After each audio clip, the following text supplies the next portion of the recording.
উত্তরবঙ্গ মেডিকেলের খবরে নজর রাখতে হবে, তার কারণ উত্তরবঙ্গ মেডিকেল সেখানে কর্মবিরতি চলছে। সেখান থেকে রয়েছেন আমার প্রতিনিধি পার্থপ্রতিম, বলতে পারবেন ভালো কি অবস্থা সেখানে, জরুরি বিভাগ কি খোলা রয়েছে, ওপিডির কি অবস্থা?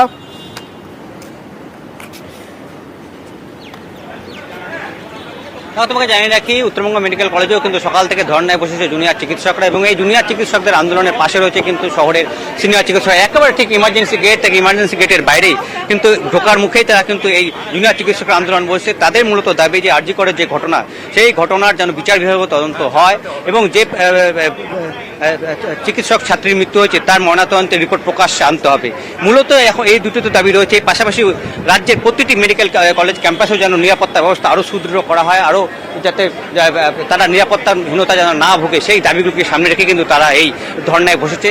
এবং যে জরুরি পরিষেবা, সেই জরুরি পরিষেবা স্বাভাবিক রেখেছে, তবে তারা আজকে কিন্তু কেউই যে আউটডোরে কেউই বসেনি, এবং যে ওটি পরিষেবা কিন্তু বন্ধ রয়েছে। তবে মেডিকেল কলেজ কর্তৃপক্ষ যেটা বারবার করে জানাচ্ছে, তারা যাতে সুষ্ঠুভাবে স্বাস্থ্য পরিষেবা দিতে পারে, রোগীরা যাতে ফিরে না যায়, সেই জন্য বেশি মাত্রায় কিন্তু বেশি সংখ্যায় সিনিয়র চিকিৎসক কিন্তু রয়েছেন বিভিন্ন বিভাগে, যাতে কোনোভাবেই দূর দূরান্ত থেকে, কারণ এই নর্থ বেঙ্গল মেডিকেল কলেজের উপর কিন্তু নির্ভরশীল উত্তরবঙ্গের একাধিক জেলার রোগীরা, তারা দূর দূরান্ত থেকে এখানে ছুটে আসেন, তারা যাতে না ফিরে যায় সেদিকেও তেমন তাদের নজর রয়েছে।